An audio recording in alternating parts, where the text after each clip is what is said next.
존경하는 여러분 앞에서 오늘 제가 이승만 대통령의 업적이라는 제목을 가지고 말씀을 드리게 된 것을 크게 영광으로 생각합니다.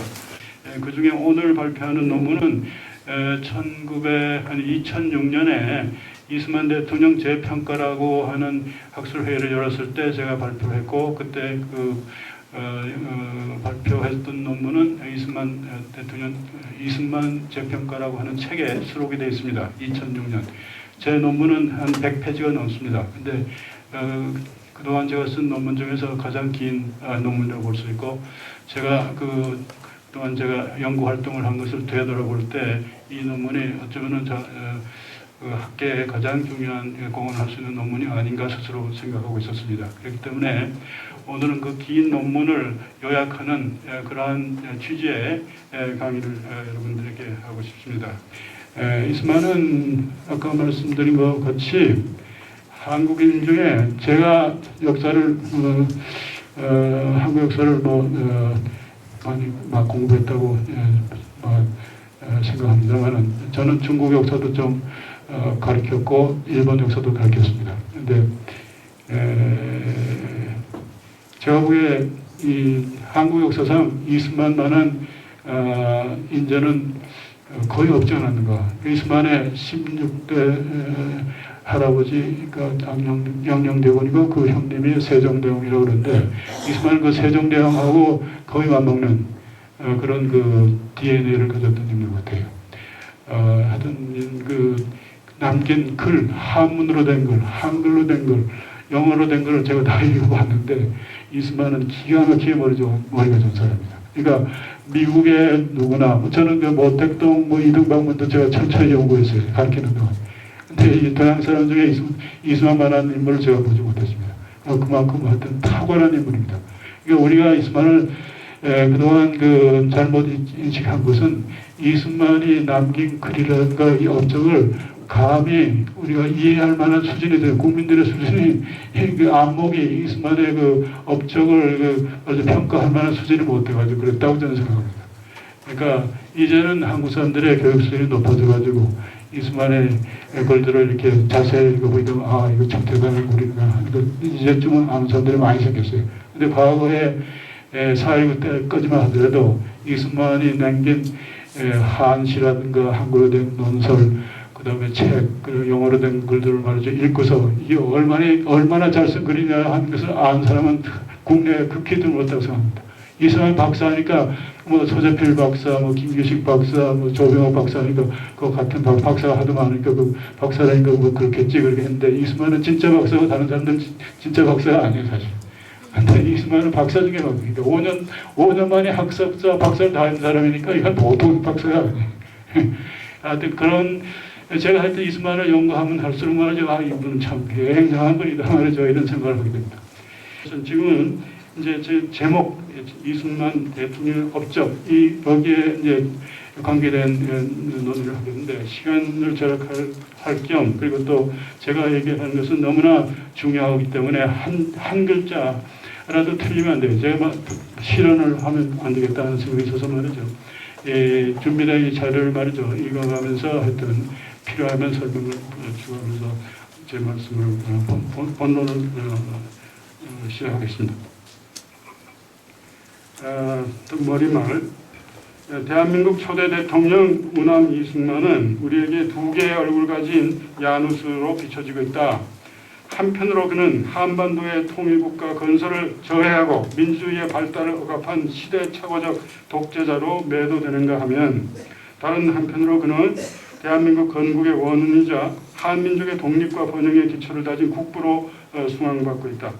그런데 오늘날 우리나라에는 이 대통령과 그의 업적에 대해 부정적으로 생각하는 사람들의 수가 긍정적으로 생각하는 사람들의 수로 웃도는 형국이다.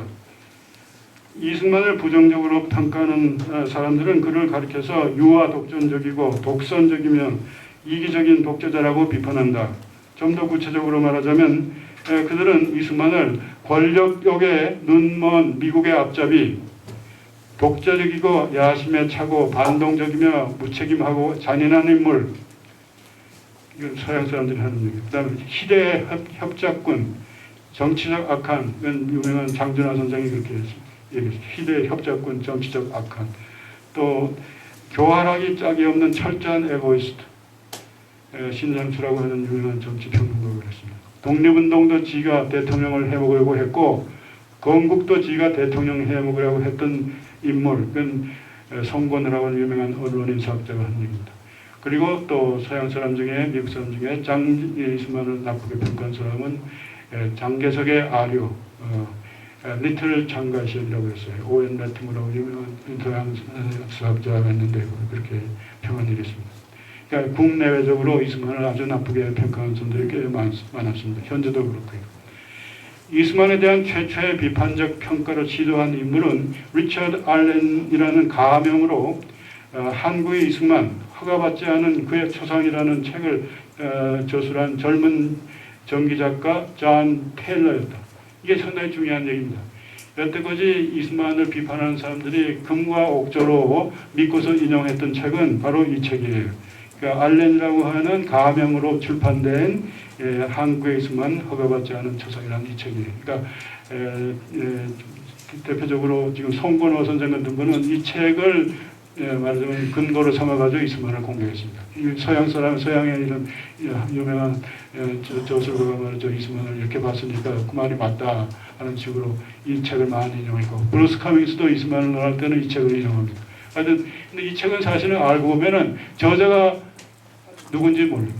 제가 밝힐 판이에요. 알렌이라는 이름으로 했는데 알렌이라는 사람은 아무리 뒤져봐도 역사학자 중에 알렌이 없어요. 정치학자입니다. 근데 이 사람이 누군가 알고 보니까 이 사람은 테일러예요. 본명이 테일러라는 사람은 이 사람이 가명을 써가지고 책을 냈어요.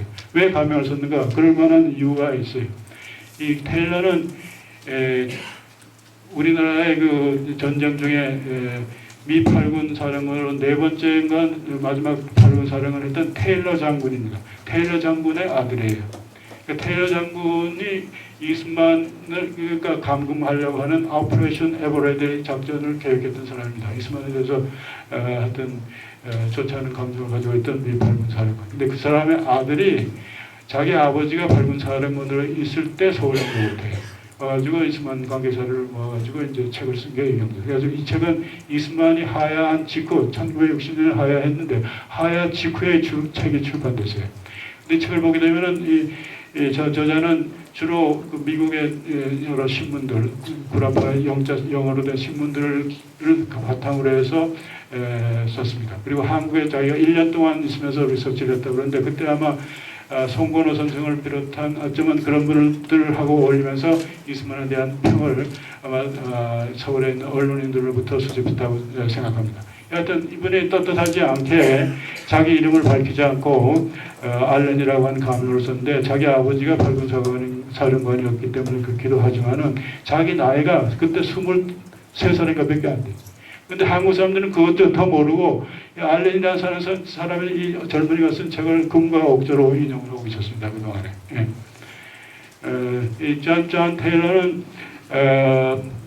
윌리엄스 칼리라고 존 대학을 사학과를 졸업하고 조지타운 대학에서 워싱턴의 조지타운 대학에서 역사학과에 석사학위까지 받은 사람이에요. 석사학위 받은 직후에 서울에 와서 이 책을 씁니다. 이 사람이 역사 전기서를 많이 썼어요. 자기 아버지 전기도 썼습니다. 근데 전기서를 많이 썼는데 제일 먼저 처녀작이 바로 이스만에 대한 책입니다.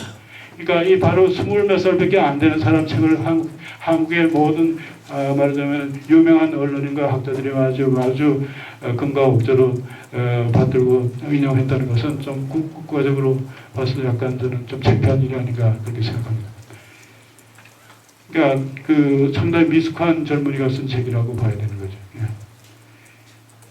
그는 4.19 학생의거 직후에 발간된 그의 전기에서 이 대통령이 부산정치파동이라는 폭거와 4.4.5임이라는 기상천외의 계산법을 동원하여 2번 개헌을 감행하고 장기 집권의 기반을 다진 후 진보당을 탄압하고 3.15 부정선거를 실시한 끝에 지하의 대통령으로 당선되었지만은 4.19에 의해 곧 권좌에서 물러나야 했던 경위를 상술하고 아울러서 그의 대일 관계 정상화 실패와 거창양민 학살 사건 및 국민광해군 사건 등을 실정을 상술함으로써 결론적으로 이승만을 평생 자기 조국에 봉사한 대가로 국민들로부터 선물로 받은 권력에 의해 타락한 애국자라고 낙인 찍었다. 그러니까 대체로 지금 이승만에 대해서 나쁘게 부정적으로 서술한 책은 지금 알렌이라고 하는 가명으로서 이 책하고 거의 내용이 같습니다. 그러니까 한국의 많은 학자들이 이승만에 대해서 글 썼지만 긍정적으로 쓴 거하고 부정적으로 쓴 것도 크게 대별되는데, 부정적으로 쓴 것은 아직도 이 알렌의 이 책하고 아주 거의 기조가 같다고 봐야 돼요. 그러니까 그 중요한 모든 힌트를 여기서 받았다고 봐야 됩니다. 그 다음에 4.19 이후 이승만 비판에 앞장섰던 언론인사학자 송건호 씨는 알렌의 정기를 원형하면서 이 대통령은 그러니까 이 외세 국가 이익 추구에 편승하여 이 나라를 분단하는 데 앞장섰고, 일제시대 때 민족을 배반한 친일 역적들을 싸고 돌아 민족 정기를 흐려놓았으며 12년의 통치 기간에 이 나라를 자주 아닌 열강예석으로 전락시키는 등 민족으로부터 용서받을 수 없는 과오를 범했다고 통렬히 비판했습니다. 그러니까 국내에서 이승만 비판에 가장 앞선 유명한 인물은 송건호 선생입니다. 이분의 영향력이 굉장히 컸어요. 그러니까 한국의 대학원 학생들 이승만에 대해 쓴다는 건 다 송건호 씨의 저서 혹은 논문들을 인용하게 되는데, 이번에 송건호 씨는 이승만에 대해서 이렇게 나쁘게 생각했습니다. 그 다음에 이와 같은 알렌 및 송건호의 이승만 비판론을 계승한 일군의 진보적 연구자들은 1981년에 미국에서 발간된 한국 전쟁의 기원이라는 책의 저자 브루스 카밍스의 수정주의적인 현대사 해석에 영향을 받아가지고 이승만에 대한 비판의 강도를 한층 더 높였다. 그 결과 95년에 이르러 언론인사학자 김삼웅이라는 분은 저간의 이승만 비판론을 총합하여 이승만의 죄악상, 이건 죄악상이라고 해요. 죄악상으로서 1. 분단 책임, 2. 친일파 중용, 3. 6.25 전쟁 유발 내지 예방 실패, 4. 독립운동가 탄압, 5. 헌정 유린, 6. 정치군인 육성, 7. 부정부패, 8. 매판 경제, 9. 양민 학살, 10. 구구 반동, 11. 언론 탄압, 그다음 12. 정치 보복 등 12개의 조목을 죄목으로서 제시했어요. 이승만은 이런 죄를 지었다고 말이죠. 그러니까 이게 지금 최근에 아까 어제 며칠 전에 나왔던 책도 말이죠. 크게 봐서는 다 거의 같은 내용입니다. 이승만 비판하는 사람들이 하는 얘기는 따져보면 다 이런 얘기. 여기 지금 김상훈 씨가 그걸 전부 다 망라해서 제시했습니다. 이상과 같은 주장과는 정반대로 이승만의 위인 사람 등과 이 위자가 틀렸네요. 한번도 제가 제출한 원고는 이게 아닌데, 사람들이라는 위인은 히어로라는 뜻이 아니고 위인과 업적에 대해 호의적 평가를 내리면서 그를 굽고 옹호하는 인사들이 있다. 이들은 이승만을 가리켜 희세 위제, 그러니까 세상 역사에서 보기 드문 위대한 인물, 김인사라고 하는 목사 출신 언론인이 이렇게 표현했습니다. 그 다음에 외교의 신 조정환 외무장관은 쓴 글에 그렇게 되었습니다. 대한민국의 국부 아시아의 지도자 20세기의 영웅 허정씨가 그렇게 얘기했어요. 조지 워싱턴, 토마스 제퍼슨, 그리고 에이브라함 링컨을 모두 합친 만큼의 위인 김한란 씨가 그렇게 표현한 일이 있습니다. 한국의 조지 워싱턴, 우리 시대의 가장 위대한 사상가, 학자, 정치가, 애국자 중 한 사람. 이거는 벤프리트라는 미 팔군 사령관이 아까 얘기한 테일러 장군의 선임자입니다. 벤프리트 장군이 이승만하고 아주 절친했는데, 이분이 이제 이승만하고 오랫동안 사귄 다음에 내린 평가인데 이게 굉장히 중요한 평가예요.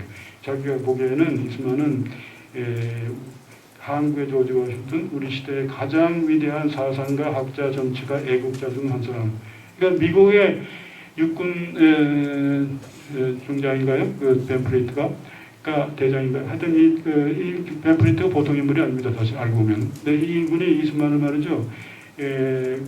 우리 시대 이건 우리 시대를 할 때는 세계의 가장 위대한 사상가라고 했어요. 학자, 정치가 중에 하나다 하는 것은 이건 상당히 우리가 깊이 생각해 볼 만한 평가라고 봅니다. 저는 벤프리트가 그렇게 과장한 것은 아니라고 생각해요.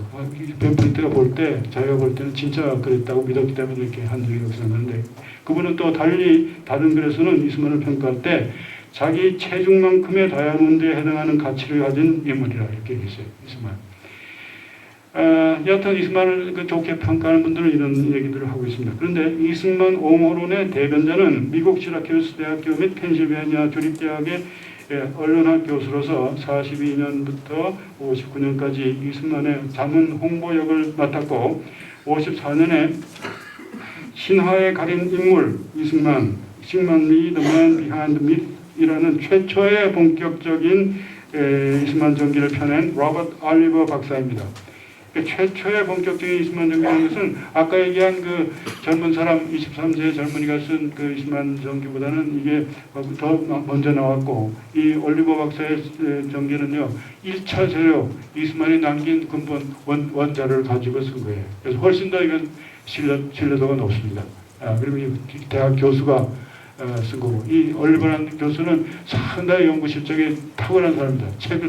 언론학 교수로서 책을 많이 냈고 이스만에 대한 책을 많이 냈고 그래서 말해 책 한 권은 이거는 자기 평생 학자 생활 교육자로서 생활한 동안에 한 30여 권의 좋은 책들 낸 사람이에요. 미국 언론학교 회장까지 된 아주 대단한 인물입니다. 이분이 하여튼 자진해서 이스만 연구를 해가지고 쓴 것이 이스만의 전기 신화에 가린 인물 이스만입니다. 그는 이 책에서 이스만의 애국심, 학문적 실력, 역사적 해안, 정치적 투지, 종교적 초월성 등을 높이 서면서 이스만을 한국 역사상 누구보다도 국민들의 두터운 신망을 획득한 다른 나라에서 그 유래를 찾아보기 힘든 지도자라고 평가했습니다. 그의 이름은 위인을 많이 배출한 한국 역사에서 단연 가장 위대한 정치가로 기록될 것이다 라고 올리버가 평가했어요. 그래서 저는 처음에는 믿지 않았어요. 저는 사실 올리버라는 사람 이스만의 홍보 자문역이었으니까 그 사람 말은 평가자라해서 들어야 된다 그렇게 생각해서 올리버를 믿지 않았고 그래서 지금 브루스 카밍스는 미국 학자들 올리버 전기를 인용을 하지 않아요. 이거는 이 올리버는 이스만한테 돈 받고 뭐 이런 사람이니까 그 사람은 맞아 이스만을 과장했을 것이다. 그래서 그런데 제가 나중에 이스만을 오랫동안 연구한 다음에 다시 이 올리버의 전기를 보니까 올리버 말이 대체로 맞습니다. 대체로 아까 얘기한 그 알렌이라는 책보다는 훨씬 더 잘 쓴 책이에요. 훨씬 더 진지하게 연구가 되고 정확한 얘기를 하고 있습니다. 근데 제가 이제 오늘은 그 이스만 대통령이 대통령 시절에 무슨 일을 했냐에 대한 주제를 가지고 말씀드리기 때문에 올리버가 이스만이 대통령으로서 어떤 일을 했냐에 대해서는 뭐 어떻게 썼냐를 보니까 이렇게 썼어요. 그는 1995년에 발표한 세계적 정치가 이스만이라는 논문에서 이 대통령이 아래와 같이 했다라고 했어요. 어떠한 일을 했냐. 이스만은 완전 첫째 이스만이 이분이 제목을 달 때 이스만은 세계적 정치가라 해놓고 이스만은 대통령으로서 아래와 같은 일을 했다라고 했습니다. 첫째, 여수 순천 반란 사건과 같은 위기로부터 신생 대한민국을 구출하고 그가 국가 존립에 필요한 요건인 안보를 확보했다. 둘째, 6.25 전쟁 중에 남한 국민의 충성을 확보하고 미국으로부터 한국 군대의 훈련과 장비 현대화에 필요한 지원을 받아내므로써 막강한 군대를 육성했다. 세 번째, 공산주의 활동 경력이 있는 조봉암, 이 암자가 틀렸네요. 제 원고에는 이렇게 안 되어 있습니다. 조봉암을 초대 농림부 장관으로 기용한 다음 지주 출신 의원들로서 채워진 국회의 압력을 가하여 농지개혁법을 통과시켜 전 국민의 75%에 해당하는 남한 농민들을 위해 농지개혁을 완수했다. 네 번째, 건국 초 열악한 재정 여건에도 불구하고 교육의 우선순위를 배정하여 각급 학교를 대폭 증설하고 교사들을 재훈련하여 한글로 쓰여진 교재들을 개발함으로써 국민교육의 수준을 비약적으로 향상시켰고 동시에 해외 유학을 장려함으로써 경제개발에 필요한 인재를 육성했다. 이로써 그는 후세 한국인들로부터 교육 대통령으로 기억될 만한 위대한 업적을 남겼다. 이 올리버가 한 얘기입니다. 그 다음에 다섯 번째, 신생 대한민국은 군사 경제 면에서 미국과 유엔의 원조에 매달려야 하는 일개 속국에 불과했지만은 그는 그 자신의 출중한 외교 역량을 발휘해 이건 제가 지어놓은 말입니다. 미국과 국제사회에서 한국이 진정한 주권국가로 대접받게 만들었다. 이것이야말로 그의 업적 가운데 가장 중요한 것이다. 이 올리버가 한 얘기입니다. 옛날에 제가 이스만을 알기 전에 저도 이스만에 상당히 부정적인 생각을 가진 사람인데 요즘 올리버 말은 하여튼 상당히 귀담아 들으려고 하지도 않고 들어도 하여튼 감가 절감을 해가지고 했는데 이거 요새는 생각해보니까 이 사람은 대체로 맞는 얘기였어요. 라고 논파했다. 요컨대 올리버는 이 대통령이 대한민국 초창기의 미중의 혼란과 6.25 전쟁이라는 재앙을 극복하면서 국가 안보, 외교, 군사, 경제, 교육 등 여러 분야에서 괄목할 만한 업적을 이룩하여 신생공화국을 굳건한 반석 위에 올려놓았고 결과적으로 1960년대 이후 남한의 눈부신 번영에 근원적으로 기여했다라고 본 것입니다. 올리버류의 이승만 옹호로는 4.19 이후 한국 지성계에 만연한 반 이승만 정서 때문에 이승만이 빠졌네요. 제가 제 원고를 제가 이메일로 보내지 않고 원고를 보내기 때문에 다시 타이핑하는 과정에서 이렇게 몇 가지가 틀렸어요. 때문에 최근에 이르기까지 학계나 언론계에서 제대로 계승되지 못했다. 다만 예외적으로 기독교 목사 출신 언론인 김인서라는 분이 1964년에 망명노인 이승만 박사를 변호함이라는 저서를 펴냈고 1975년에는 한국일보사에서 이승만을 호의적으로 소개한 인간 이승만, 더 정확하게는 인간 이승만 100년이라는 점, 이라는 연재물을 게재했으며 외국 대학에서 박사학위를 취득한 정치학자 및 연명이 이승만을 긍정적으로 평가하는 논문을 발표하고 이 대통령 집권기에 고위직을 맡았던 일부 군 장성과 고위 관료들이 자신들의 회고록을 통해 이 대통령을 직간접적으로 옹호해왔다. 이것이 그러니까 이승만에 대한 부정적 평가, 긍정적 평가를 제가 대체로 다 총괄한 것입니다. 저는 상당히 중간적 입장에서는 양쪽을 다 살피면서 연구를 해나가는데요. 그래서 진짜 어느 편이 진리를 얘기하고 있는가? 저는 진리의 편에 서는 사람. 저는 무슨 솔직히 이승만 편에 쓰려고 하는 게 아니라 진리의 편에 쓰려고 하는 활동입니다. 근데 이제 4.19 이후 학계를 지배한 반이승만적 분위기는 1989년 동서냉전의 종식과 함께 바뀌기 시작했다. 냉전의 종식은 무엇보다도 이승만이 주창했던 자유민주주의와 반공주의의 종국적 승리를 의미했기 때문에 틀린 글자가 너무 많아요. 일부 현대사 연구자들 간에 이승만에 대한 긍정적 평가를 유발시켰다. 특히 1991년 소련의 붕괴 이후 공산권의 현대사 관련 사료가 속속 공개됨으로써 이승만 재평가에 힘을 실어주었다. 이 밖에 61년 이후 93년까지 남한을 다스린 군인 출신 대통령들의 강도 높은 군사 독재는 이승만의 문민 독재를 상대화시켰다. 이건 제가 이제 처음 쓰는 얘기인데, 처음 표현이면서 처음 하는 얘기인데, 과거에 이승만을 가르쳐준 사람들이 전부 독재자였단 말이에요. 그러니까 지금도 독재라는 형용사 이승만 비판자들 간에 항상 쓰이고 있는 용어인데 사실은 이승만보다 더 심한 독재를 한 분들이 그 이후에 한국에 많이 있었어요. 그러니까 또 뭐 다른 문민대통령도 말이죠. 소위 말하자면 제왕적 대통령이라 해가지고 사실상 독재를 했습니다. 그러다 보니까 과거에 4.19 이전까지 이승만 박사의 그 권위주의적 통치 혹은 독재는 말이죠. 완전히 상대화가 되고 말았어요. 자신은 그보다 더 나쁜 독재자가 있었기 때문에 이승만은 독재자라고 본다는, 이승만만을 골라서 독재자라고 한다는 것은 그건 부당한 얘기예요. 이러한 일련의 상황 변화는 90년대 중반 이후 탈수정주의, 포스트 리비저니즘을 표방하는 사회과학자, 역사학자 및 언론인들 간에 이승만을 새롭게 긍정적으로 재조명하려는 움직임을 태동시킨 것입니다.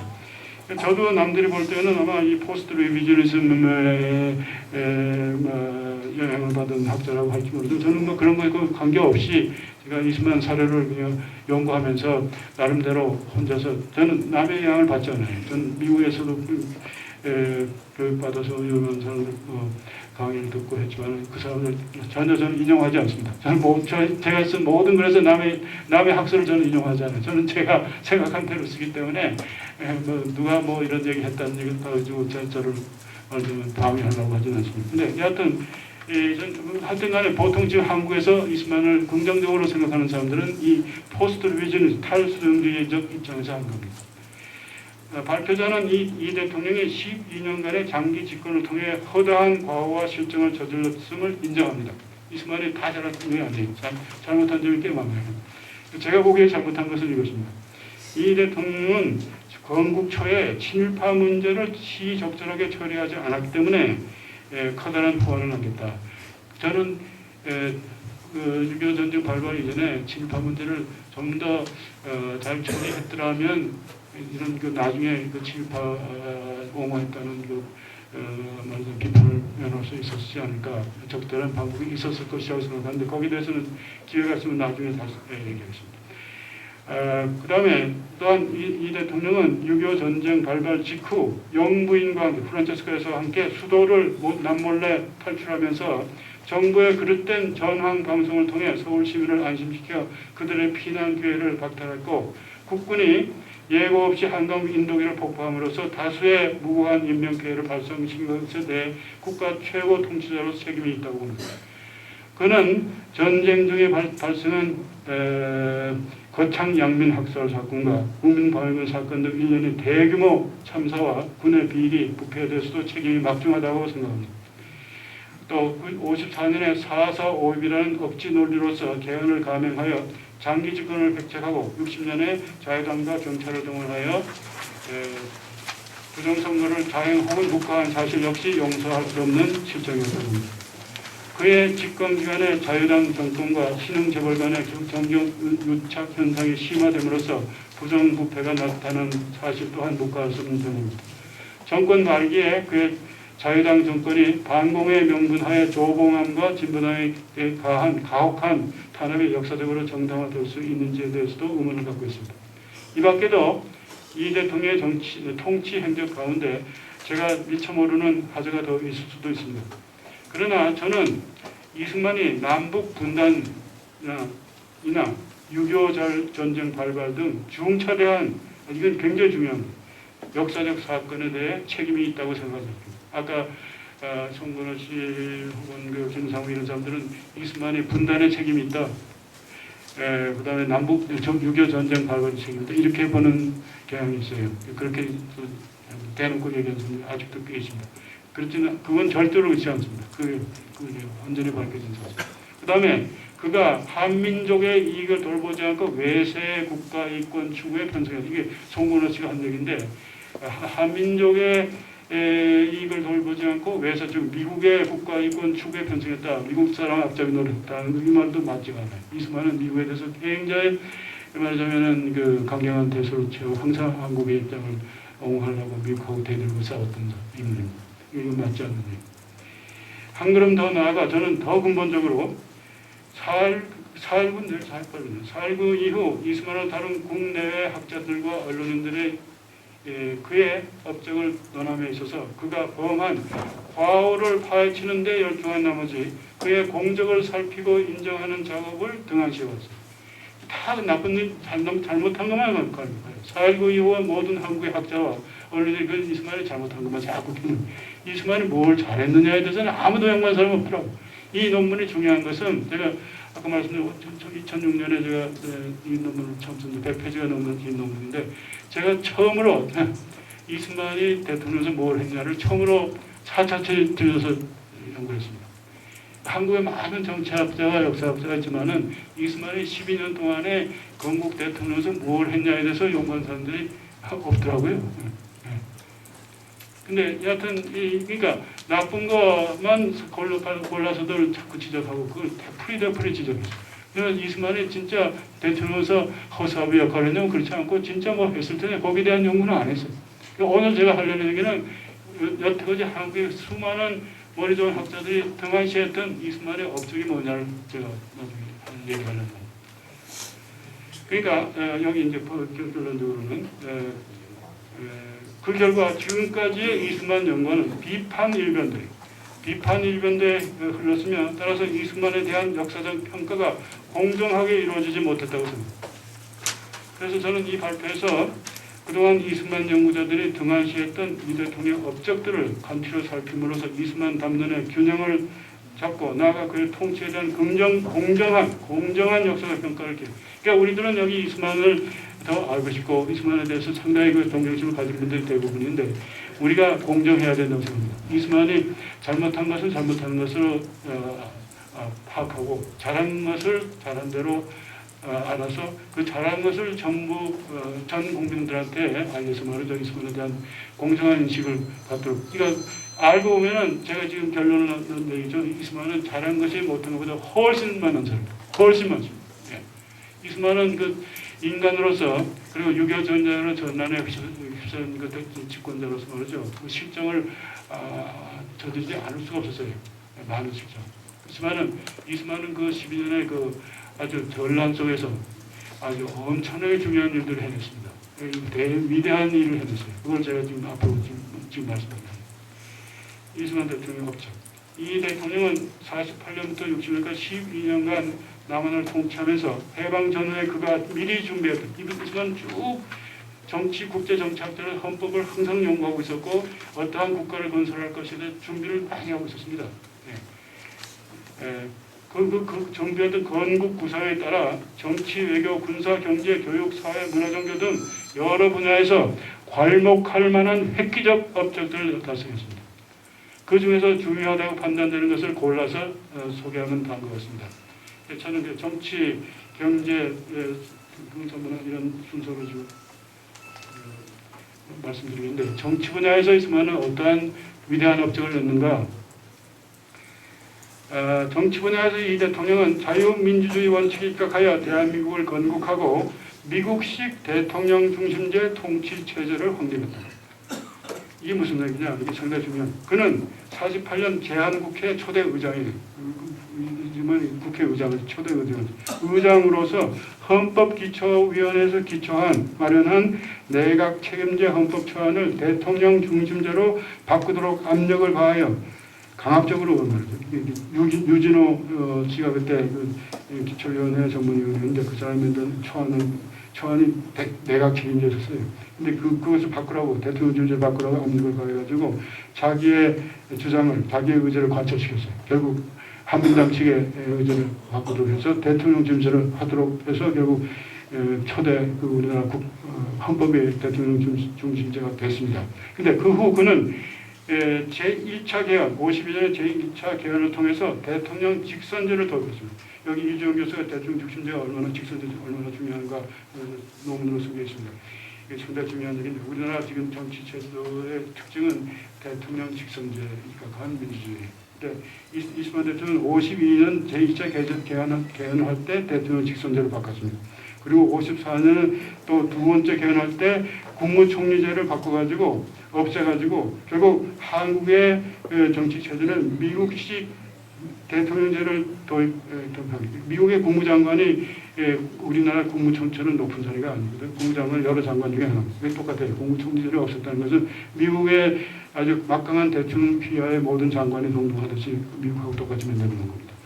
여하튼 54년 제2차 개헌을 통해 국무총리를 폐지함으로써 대한민국을 동아시아에서 유일하게 미국의 대통령제를 도입한 나라로 만들었습니다.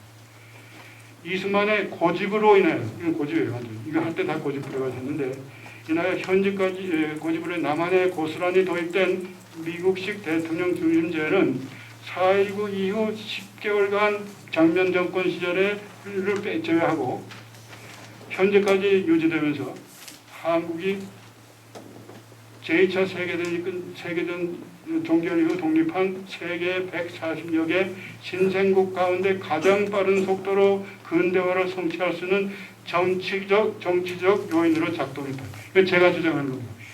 대한민국의 미국식 대통령제는요, 중국의 무슨 주석제라든가 일본의 국무총리제 등등에 비해서 훨씬 난 겁니다. 그 정치 발전을 위해서. 그러니까 이게 우리가 작년 총리 때 10개월 동안 내각 책임제를 했지만 그게 흔들려가지고 쉽게 무너졌어요. 그 이후에 내각 책임제로 바꾸려는 운동이 여러 번 있었지만 결국 아직까지 바꾸지 못하고 있는 것은 국회의원들의 다수와 국민들이 이 대통령제가 훨씬 낫다고 믿고 있고 또 대통령이 태어나지 어떡하지 우리가 주변 국가, 주변의 다른 어떤 나라보다도 빠른 속도로, 그러니까 제2차 세계대전 이후에 신생국제의 가장 빠른 속도로 발전한 가장 중요한 정치적인 요인은 이 미국식 대통령제를 채택한 것에 있다라고 저는 생각합니다. 이스만이 고집하게 시작한 거예요. 이스만은 이게 청년 시절에 쓴 독립정신에서 미국식 대통령제가 세계 역사상 가장 좋은 정치제다라고 썼어요. 그래가지고 필라델피아 회의 때도 미국식 대통령제를 채택해야 된다고 그랬어요.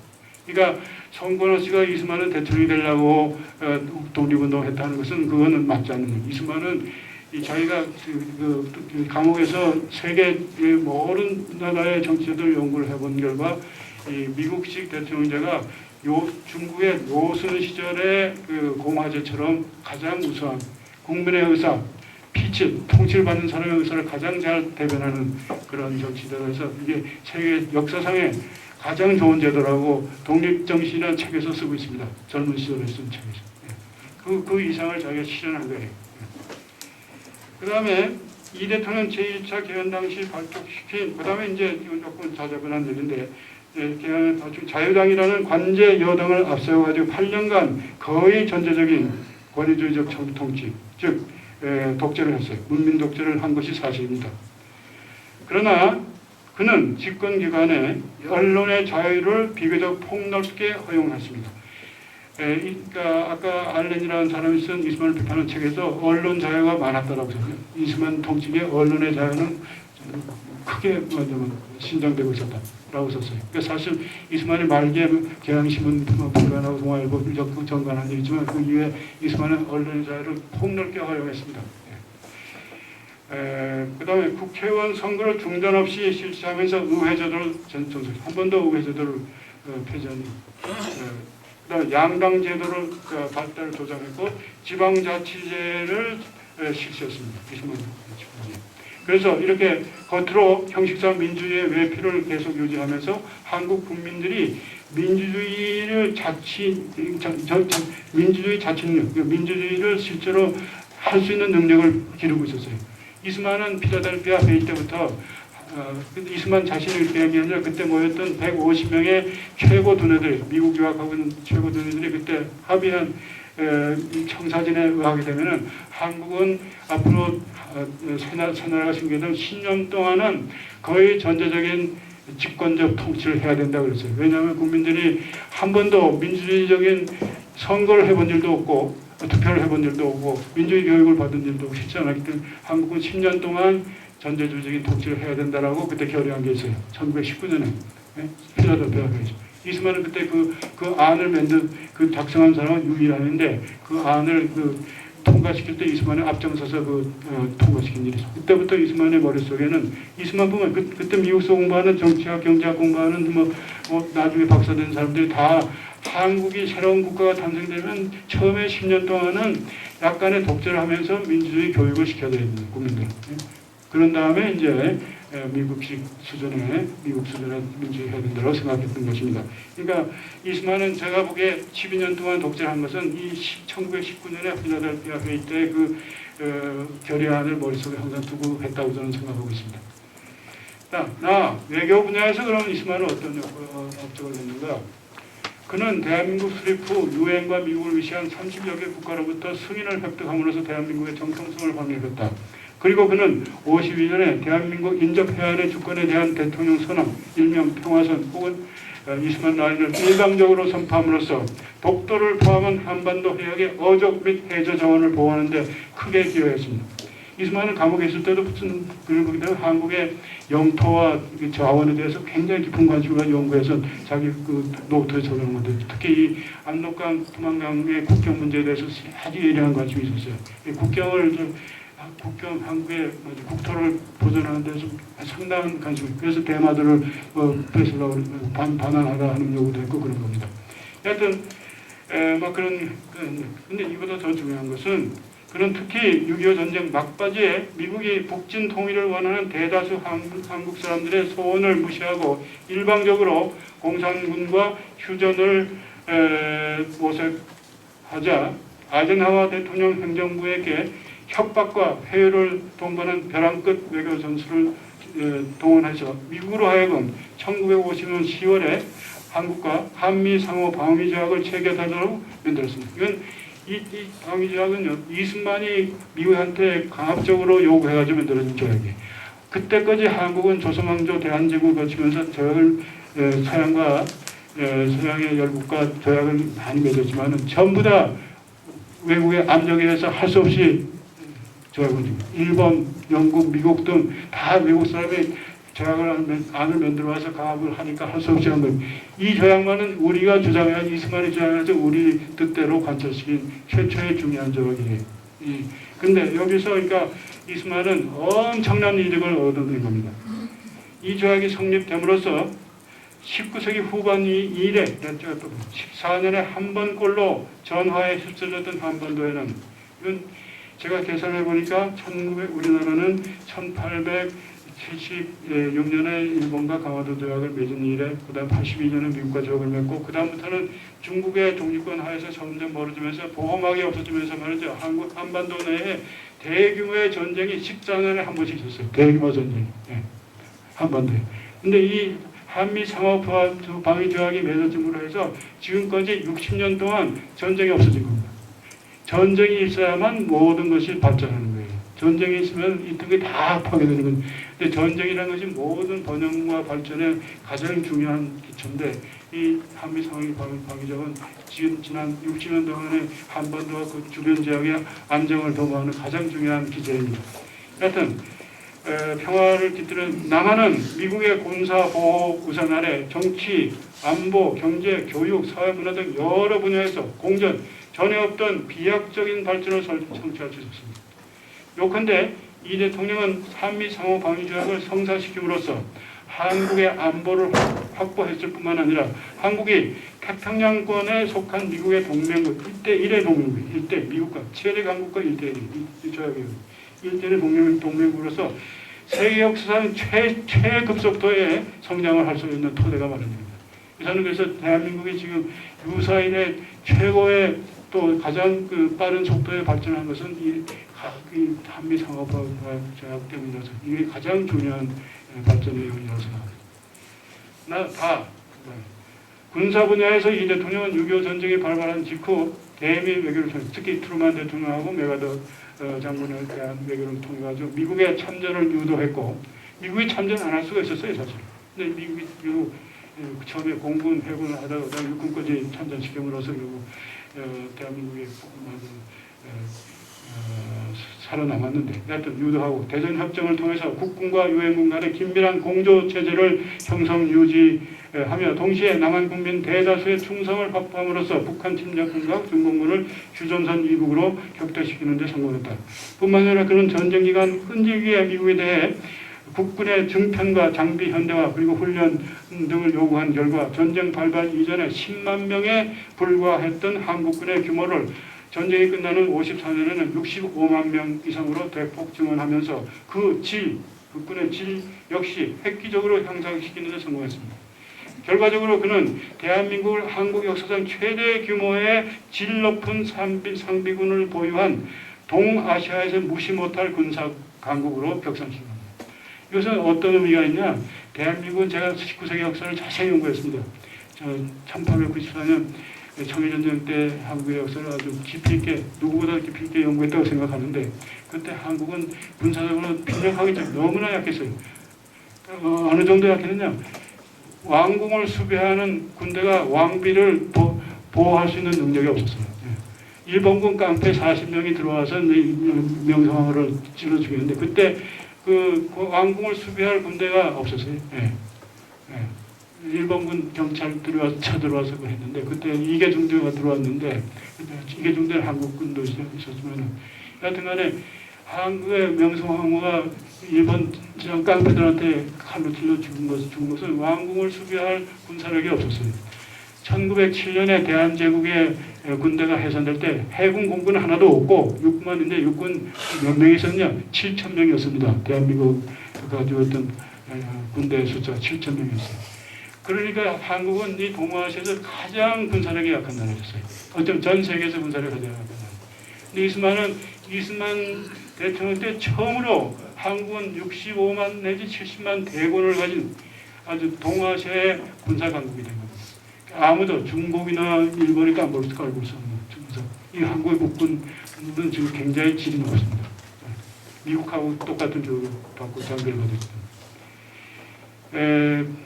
그 다음에 경제 분야에서 이승만은 뭘 했냐. 이 대통령 집권기간에 일반 서민의 생활 수준을 현격하게 향상시키지는 못했어요. 이승만 대통령 시절에 그렇게 보릿고개가 그대로 있었습니다. 그러나 그는 해방 후에 만성적인 인플레이션을 극복했고 미국으로부터 20억 달러 이상의 무상 원조를 받아내가지고 전후 이 전체가 또 틀렸네요. 전쟁 후 경제 복구에 성공했으며 수입 대체 산업을 육성함으로써 공업화의 단초를 열었습니다. 이게 전반적인 얘기고. 근데 가장 중요한 얘기, 특히 그는 6.25 전쟁이 발발하기 전에 농지개혁을 개시했어요. 농지개혁, 그러니까 토지개혁을 개시해서 총 소작지 면적의 40%에 달하는 58.5만 정도의 땅을 유상매입, 유상분배 원칙에 따라 소작농들에게 분배하는 혁명적 성과를 거뒀다. 이건 혁명적인 일이에요. 이 막강한 권력을 행사하지 않고서는 토지개혁은 역사상 해낼 수 없는 일입니다. 이 조선왕조 시대 여러 번 토지개혁 하려고 안 됐어요. 토지들 가진 그 지주들이 땅을 이렇게 쉽게 내놓지 않습니다. 근데 토지개혁은 굉장히 가장 힘든 개혁이 하는데 이승만은 그걸 해냈습니다. 이승만이 주장을 해서 6.25 전쟁 발발 직전에 시작했어요. 이 개혁을 통해 해방 당시 전체 경작 면적의 35%에 불과했던 자작지의 비율이 92.4%, 자작농이 92.4%. 그러니까 일본의 자작농 수준보다 높은 거라고 합니다. 요컨대 이 대통령은 구례 옛날부터 있었던 지주 토지 소유자, 옛날부터는 어느 때부터, 어쩌면 신라시대 이전부터예요. 그때부터 있었던 지주 토지 소유자를 청산하고 자작농적 토지 소유자를 확립하는 데 성공했습니다. 한국의 경제사상 이만큼 중요한 경제적 업적은 없어요. 농지개혁은 대다수의 농민을 지주제의 속박과 착취해서 해방시킴으로써 과거에 농노에 불과했던 대다수 농민을, 한국의 농민들은 농노와 별처 이렇게 주권의식을 가진, 주인의식을 가진 국민으로 탈바꿈시켰습니다. 그 노예들이 아니라 이 사람들 완전히 대한민국의 국민들입니다. 남한의 농업 생산력을 제고시켰습니다. 자본주의적 산업화를推动시키는데 그렇습니다. 우리 경제학자 계시면 교수님이 다시 설명을 필요하시면 하실 겁니다. 뿐만 아니라 농지개혁은 지주들을 본과 이게 제가 특별히 지적한 것인데 농지개혁은 이렇게 경제적 효과뿐만 경제적 효과만 있었던 것이 아니에요. 지주제를 붕괴시키면서 전통사회의 지배계급인 양반의 몰락을 초래했어요. 양반제도가 우리나라에서 언제 없어졌냐? 이때 없어졌다고 생각합니다. 저는 갑오경장이라고 하는 한국 제도사상 가장 중요한 거기에 대해서 박사논문을 쓰면서 양반제도가 그때 과연 몰락했는가 하는데 그렇지 않아요. 양반제도를 없애자는 논의가 없었습니다. 양반과 상민을 갈릴 것 없이 인재를 등용한다 이렇게 했지 양반제도를 폐지한다는 얘기는 갑오경장에서 나오지 않았어요. 양반제도가 사실상 없어진 것은 농지개혁 때문에 없어졌습니다. 몰락을 초래하고 6.25 전쟁 동안에 남한 농민들이 북한군에 부하 내동하는 현상을 예방했습니다. 등 여러 가지 경제외적인 부수 효과를 수반했습니다. 또 교육 분야에서 이 대통령 6년제 의무 교육 제도를 도입 실시하고 성인 위주의 문맹 퇴치 운동을 전개한 결과 59년까지 전국 학령 아동의 취학률을 95.3%로 높였습니다. 한국은 일제 식민지하에서 해방될 때 한국의 문맹률은 80%예요. 예, 80% 이상. 80%. 그리고 학교 취학률이 굉장히 낮았습니다. 일본 사람들이 교육을 안 시키려고 했어요. 근데 학교 취학률이 95점, 거의 국민 모두가 학교를 다니는 게. 이건 이승만이 의무교육제도를 도입, 헌법에 의무교육제도를 하도록 박아놓았어요. 제한국회 의장으로서. 그러니까 의장으로서 어느 나라 헌법에 의무교육제도를 도입한다, 혹은 농지개혁을 한다 하는 것을 헌법에 넣는 예는 없다고 봅니다. 근데 이승만이 맺는 헌법에 그 두 가지가 들어갔어요. 이승만이 그걸 집어넣도록 했습니다. 그래서 대통령이 되자마자 하여튼 의무개혁을 실시하면서 한국 국민 모두가 교육을 받아가지고 다 선거 투표를 할 수 있는 민주시민으로서의 교육을 받도록 합니다. 나아가 그는 중고등학교, 대학교를 대폭 증설하고 증설하고 해외 유학을 적극 장려함으로써 과학기술의 발달과 경제개발에 필요한 고급 인재를 양산했습니다. 해방 당시 우리나라의 대학과 전문학교의 통틀어 머물렀는데 이건 줄이고 그다음에 53년부터 60년까지 정규 유학생으로 출국한 학생은 4,884명, 이승만 대통령의 4,800여 명이 정규 유학생으로 외국으로 나갔어요. 특히 미국으로. 그다음 기술훈련 유학생으로 한 2,300명. 그다음에 이것 외에 군대 장교 9,000여 명이 미국 군사학교에 파견돼서 교육 훈련을 받았습니다. 그다음에 또 원자력 기술을 배우기 위해서 약 100명의 연구생이 미국으로 파견됐습니다. 요컨대 이승만 대통령 집권후에 한국에는 교육 기적이 일어났습니다. 이 기적으로 말미암아 이 땅에는 민주주의가 발달할 수 있는 문화적 토대가 마련됐습니다. 모든 국민이 문자를 해독하고 선거가 뭐냐, 투표를 어떻게 하냐를 이제 다 알게 된 거예요. 민주시민의 역할을 할 수 있는 토대가 마련된 겁니다. 그 다음에 50년대 이후에 경제 발전이 필요한 고급 인력들이 미국 유학, 그라파 유학을 통해서 다 양성됐어요. 여기 지금 군인 장교들이 9,000명, 그 다음에 일반 유학생으로 4,800명, 기술 유학생으로 2,000명 합해서 말이 한 2만 명의 젊은이들이 미국, 영국 등으로 유학을 갔는데 이 숫자는요 엄청나게 큰 숫자입니다. 그러니까 2만여 명의 유학생들이 외국에 나가서 학사, 석사, 박사를 받고 돌아와서 박정희 시대에 다 산업 여건이 된 겁니다. 예. 그러니까 이 2만 명이라는 숫자는 뭐와 비교해보면은 조선 왕조 대한제국기에 제가 그 시대 연구했으니까 아는데 1910년에 일본의 식민지가 될 때까지 미국 유학을 한 학생의 수는 30명, 약 30명. 그 이후 일제시대에 중국을 통해서 혹은 일본 사람들 친일파가 돼가지고 미국 유학을 한 사람까지 합해서 미국에 약 400명의 한국 사람들이 유학하고 있었다고 그래요. 한국 사람들이. 그러니까 결국 해방 전에 약 400명의 한국 사람들이 미국 유학을 했습니다.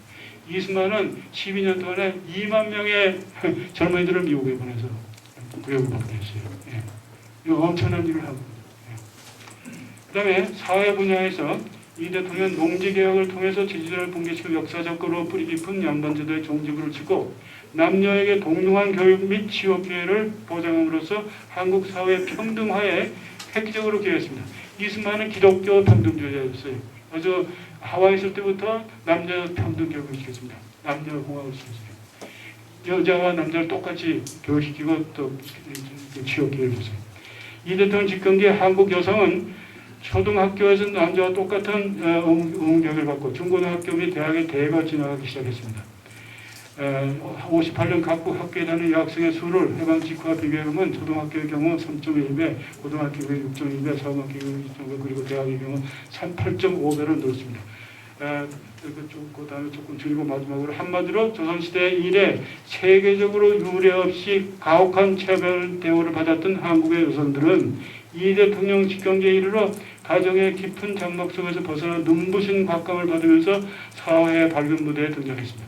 한국 여성들이 획기적으로 사회적 지위가 높아진 건 이승만 대통령 때부터입니다. 저는 지금 생각에 한국 여성들이 일본 여성들보다 사회적 지위가 더 높지 않은가, 그렇게 능력 면에서도 탁월하고. 근데 이승만 때부터 이 여성들, 남성을 똑같이 교육시키고 사회적 지위를 시켰어요. 그다음에 사회, 문화, 종교 분야에서 이 대통령은 한글 전용 정책을 택해가지고 여행함으로써 본격적인 한글 시대를 열었습니다. 이승만은 한문을 기가 막히게 잘했어요. 그분이 만든 시, 한시와 한문을 쓴 논문을 제가 정밀하게 검토했는데 한문을 기가 막히게 잘했습니다. 논문도 써놓고 발표를 하지 않았어요. 왜냐하면 한국 사람들에 대해서 자기가 쓰는 모든 거는 한글을 써야 된다. 모든 사람이 이렇게. 그래서 이승만이 사실 한글 운동에 한글 전용의 역사상 가장 최초의 말하자면 시동을 건 사람이. 그 자기의 배제학당 동창인 주치경 선생이 있지만은 사실은 이승만이 한글로 신문 논설과 책을 제일 많이 쓴 사람입니다. 대통령이 된 다음에 한문을 잘하지만 한문을 쓰지 않고 한글만 쓰도록 한 거예요. 동시에 그는 전통문화의 계승 및 보존 조치를 본 강국으로서 민족문화 창달에게 그 다음에 그는 헌법에 명시된 정교 분리의 원칙을 사실상 무시하면서 기독교 특히 개신교의 보급을 배타적으로 장려한 결과 원래 유교 국가였던 한국을 아시아 굴지의 기독교 국가로 탈바꿈시키고 있었습니다. 그는 첫째, 국가의 모든 주요 의례를 기독교식으로 했습니다. 두 번째, 국기에 대한 경례를 주목례로 대체해서 머리를 숙이는 걸 하지 않고 주목례 눈으로. 그 다음에 군대 내에 군목제, 또 형무소에는 형목제를 도입해가지고 거기 군대에 있는 사람, 감옥에 있는 사람들로 하여금 예수님의 복음에 접할 수 있는 기회를 열어줬어요. 이것이 그러니까 한국의 기독교가 발전하는데 굉장히 큰 계기가 됐습니다. 그 다음에 기독교 선교를 목적으로 하는 언론 매체, 특히 라디오, 방송 매체를 하고 신문사들을 지원했습니다. 그 다음에 6.25 전쟁 중 그리고 그 후에 미국으로부터 들어오는 기독교 구호 단체들이 보내오는 구호금하고 구호물자를 친전부적인 기독교 교회 협의회를 통해서 배분하도록 했습니다. 그렇게 함으로써 그러니까 그 교회 나간 사람들이 혜택을 많이 받도록 함으로써 이제 교세 확정에 도움을 줬다고 말이에요. 뭐 좋다는 얘기는 아닙니다만 하여튼 그렇게 했어요. 그의 집권기에 정부의 12개 부처의 장차관 242명 가운데 38%를 기독교 회원중에서 골랐었어요. 그다음 국회의원 중 200명 가운데 약 25%가 기독교 교인이었습니다. 이러한 이 대통령 기독교 장례 정책에 힘입어서 남한의 교사는 아래의 표에 보이는 바와 같이 1960년 이스만 박사가 이제 대통령직을 물러난 때를 전개 터닝 포인트로 해가지고 그 이후부터 기하급수적으로 그러니까 이스만 대통령이 기초를 닦아놓고 그 다음에 장면 박정희 대통령 때 교회가 팽창을 아주 급속 팽창하는데 그 기초는 이스만 대통령 시기에 이루어졌다고 해요. 이스만 대통령이 물러날 때 한국의 개신교 교인의 숫자는 114만 명이었습니다. 해방될 때 한국의 기독교 숫자는 60만 이내예요. 그러니까 1910년 일본 시민제가 될 때 20만 명. 그런데 이스만 대통령 하야 당시에 한국의 개신교 숫자는 114만 명이 됐고 그것이 기초가 돼가지고 그 다음부터 기하급수적으로 늘어났다고 말합니다. 그러니까 한국을 기독교 국가로 만드는데 가장 중요한 발판을 이스만 대통령이 제공했다고 합니다. 제가 이제 마지막으로 이제 시간 마지막 이제 중요하니까 할 수 없이 제가 읽겠습니다. 매진말 이스만 박사는 해방 공간의 대혼란을 수습하고 48년 대한민국을 건국했다. 건국 후 채 2년도 되지 않아 6.25 전쟁에 직면한 그는 3년간 지속된 전란을 전화위복의 기회로 삼아 전쟁 기간에도 계속 신생공화국의 기틀을 다지는 데 주력한 결과 정치, 외교, 군사, 교육, 사회, 문화, 종교 등 모든 분야에서 괄목할 만한 업적을 달성했다. 그가 이룩한 여러 가지 업적 가운데 제가 7가지를 가장 중요하고 봅니다. 1. 미국식 대통령 중심제의 확립. 2. 한미 상호 방위제약의 체결. 3. 65만 명 수준의 국군 육성. 4. 농지개혁 실시. 5. 국민교육 수준의 획기적 향상. 6. 양반제도의 근절과 남녀평등의 실현. 7. 기독교의 확산 등은 그가 아니면 이룩할 수 없었던 그 나름의 고유한 업적들이다. 저는 한국의 독립운동가들에 대해서 상당히 깊은 연구를 했습니다. 이스만에 대한 공정한 평가를 하면서. 다른 누가 대통령이 돼도 이렇게 할 수 없어요. 지금 이것까지는 이스만이 다 고집을 부렸었어요. 야당하고 싸우고 말이죠.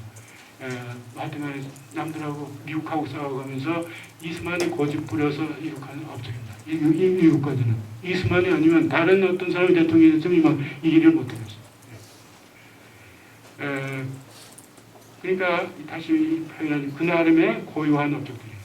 이 대통령은 집권기간에 이러한 제도적 계획을 달성함으로써 대한민국이 근대적 국가로서 갖추어야 할 기본적 요건을 구비하는 데 성공한 것입니다. 한국이 근대적 국가로서 갖춰야 되는 경제, 군사, 교육 모든 면의 요건을 이스만이 12년 독재하는 동안에 만들어 굳혀놓은 것이고 그리고 대한민국은 그의 집권기에 형성된 제도적 기반에 입각하여 61년 이후 세계 역사상 유례를 찾아볼 수 없는 비약적인 경제 및 문화 발전을 성취할 수 있었습니다. 그러니까 이것은 나중에 제가 기회가 있으면 연구를 해보겠지만은 과연 박정희 대통령이면 이승만 대통령이 이런 기초 작업이 없었으면 과연 큰 경제 기적을 이룩할 수 있었나 저는 상당히 의심을 하고 있습니다. 그래서 두 분의 업적을 비교할 때 저는 이승만 대통령 업적이 더 중요한 업적이 아니었나 이런 생각을 합니다. 요컨대 이 대통령은 건국 대통령을 호칭에 걸맞게 대한민국의 국가의 기초, 국기를 튼튼히 다져놓았다고 말할 수 있습니다. 이승만은 한국 최초의 국제정치학 박사로서 말이죠. 국가를 어떻게 건설해야 되느냐, 국가를 건설할 때 어떤 것이 가장 중요한 걸 잘 알고 있어요. 한국 사람들이 그만큼 이 정치와 제도에 대해서 말이죠. 확실한 그 비전을 가지고 있었던 사람은 없습니다. 이승만은 중국 역사도 잘 알고 있었고, 미국 역사, 서양 역사를 연구했기 때문에 국가 건설에 뭐가 필요하다는 걸 다 알고 있었기 때문에 이게 딱 필요한 것을 골라가지고 자기 책임을 다한 거예요. 이 대통령이 이룩한 업적들은 조선 왕조의 제도적 기반을 가진 제3대 왕 태종 이방원, 또 터키의 서양화 개혁을 주도했던 터키 공화국 초대됐던 케말 아타투르크, 그다음에 고대 중국의 문자와 제도를 통일한 진시황제, 그리고 이스라엘 민족을 이집트에 구출하고 그들에게 율법을 전수한 모세 등 일련의 카리스마적 지도자들. 카리스마라는 것은 보통 쓰이는 용어가 아닌데 세계 역사의 카리스마라고 하면 지금 얘기한 이런 사람들만이 진짜 카리스마예요. 이스마는 그 급에 속하는 인물입니다. 카리스마적 업적들에 비교될 수 있다. 그러나 해석하게도 그는 자신의 업적들을 시대착오적인 독재와 무리한 장기 집권을 통해 달성했기 때문에 제가 이걸 인정해요. 시대착오, 사람들이 독재를 원하지 않는데 시대착오적인 독재를 했단 말이죠. 또 장기 집권을 좀 무리하게 장기 집권했어요. 제가 좀 묘한 얘기인지 하고 있습니다. 했기 때문에 민주주의라는 것을 최고 가치로 받드는 현대인들로부터 올바른 제대로의 평가를 못 받고 있습니다. 달리 말하자면 우리는 이 대통령의 치적을 논함에 있어서 그의 공에서 과를 감상하기 마련입니다. 관상하지 않을 수 없습니다. 그래서 50년부터 60년대 한국의 대표적 정치평론가였던 신상철라는 사람은 1965년에 사임 이후에 발표한 그의 밖에서 본 이승만 박사라는 글에서 이 대통령의 업적을 다음과 같이 평점을 해본 적이 있습니다. 이 박사는 오늘날 우리 사회, 우리 국가를 요 모양 요 꼴로 썩게 만들고 비뚤어지게 만들고 빈사에 가까운 절망 상태를 조성하는 데 엄중한 책임을 져야 할 정치인이다. 총체적으로 이승만 박사를 평가한다면 정치가로서 보기 드문 행운하였으며 영화와 집권의 망령 때문에 만년을 망쳐버린 독재자이다. 그러나 그는 현대판 파시스트는 못되고 못되는 위인이었고 권모술수에 능한 궁정 정치적인 음모가였다. 그가 이 민족 이 국가에 남긴 공과를 따진다면 필자 즉 신상초는 공이 과고 과가 칠, 공산 과칠로 채점하여 조금 더 각박한 것이 아니라고 생각한다. 이렇게 했어요. 공칠 과상으로 평점을 했습니다. 신상초는 유명한 정치평론가예요. 근데 저는 이걸 상당히 유념을 마셔요. 신상초는 사회 굉장히 머리 좋은 언론가 교수, 국회의원 나와서 이 말이 어떨까 했는데 제가 한 번 생각한 거 저는 그렇게 생각하지 않습니다. 신상초의 이 대통령 공과로는 4.19 이후 남한의 대다수 지식인들이 공유했던 이승만 관을 대변한 감이 있습니다. 그런데 신상초의 공3, 과7로는 이승만 대통령의 개인적 성격과 정치 스타일, 권문 수수했느냐더니 묻자고 하는 것이 다 그런 얘기인데, 정치 스타일에 초점을 맞춘 평가라는 데 특징이 있습니다.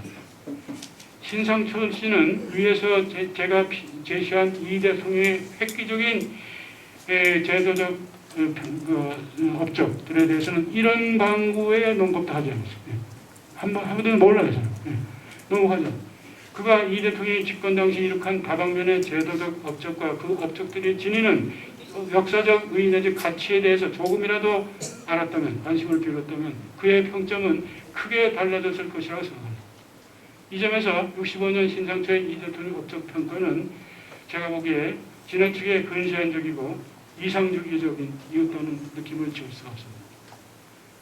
다음에 마지막 표현은 우리 민족이 조선 왕조 특히 대한제국에 개국하고 일제 식민지 통치에서 물려받은 인적, 물적, 지적 유산은 지극히 빈약했습니다. 제가 그 시대를 연구했기 때문에 압니다. 우리나라는 저 대한제국이 그 전에 조선 왕조 후기에 굉장히 가난하고 빈약한 구약 진도도 약간 아주 그 상태가 굉장히 열악했어요. 굉장히 빈약하기 짝이 없는 나라였습니다. 일제 시대 또 그 나중에 또 크게 오고 그런 상태에서 우리는 해방을 맞은 거예요. 세계 최빈국의 하나였어요. 해방 후에 또 어떻게 되냐? 남한은 극심한 역사상 가장 극심한 어쩌면 정치 사회적 혼란에 빠져 있었습니다.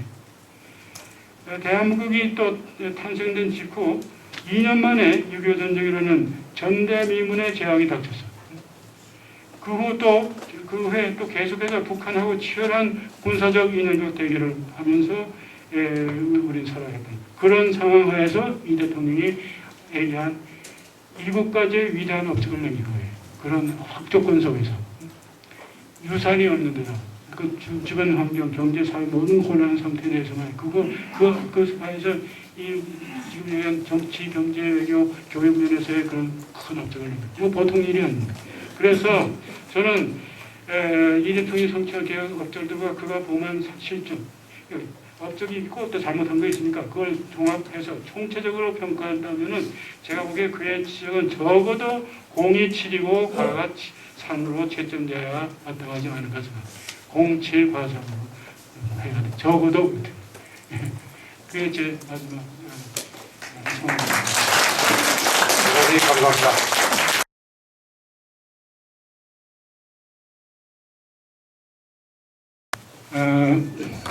할 얘기가 너무 많은 것 같기도 하고 없는 것 같기도 한데 제일 중요한 거 두 가지만 말씀드리겠습니다.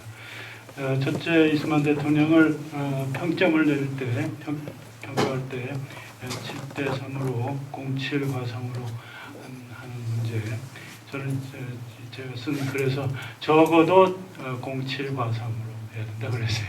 결국은 08, 09가 될 수도 있고 하여튼 적어도 07 과상이 돼야 된다 얘기를 했는데요. 그것은 또 이스만 대통령이 시대착오적인 독재를 했다 하는 것과도 좀 연결이 됩니다. 그러니까 우리가 그 독재라는 것에 대해서 말이죠, 어떻게 생각하냐에 따라서 이스만의 독재는 불가피했다 혹은 필요악이었다라고 할 때는 그게 09, 07이 될 수도 있어요. 예. 저는 그 시대착오적이라는 말에 아까 잘 지적하신 거기다 제가 코테이션을 넣어야 됩니다. 제가 하는 게 사람들을 이렇게 얘기한다 그게 비판자들이. 근데 사실 그 정치학자들이 이 후진국에서 독재라는 것에 대한 그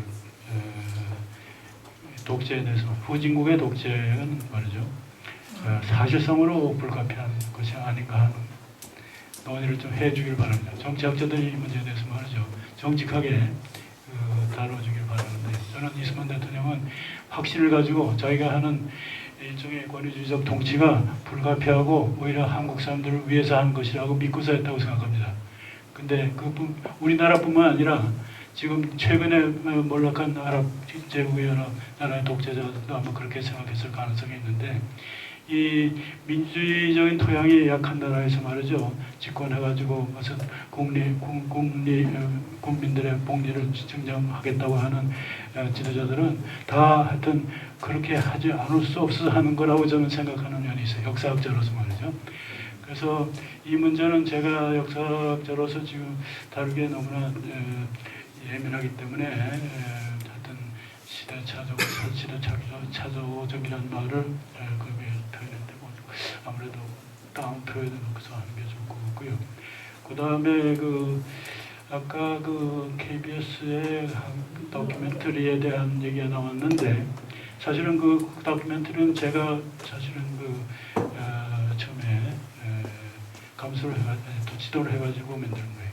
그런데 원래 5편으로 제작했는데 그때 제가 브루스 카미스를 넣지 말라고 얘기했는데 3편으로 줄이면서 내용도 다 바꿔치우고 카미스를 집어넣어가지고 전면에 내서 제가 그 그 만드는 제작팀의 팀장한테 항의를 많이 했습니다. 근데 그걸 이제 신문이나 이런 데서 항의할 수 없는 거 제가 그걸 만드는데 제가 처음에 책임을 졌기 때문에 제 얼굴에 제가 뭘 지금 맺는 얘기를 할 수가 없기 때문에 그만뒀어요.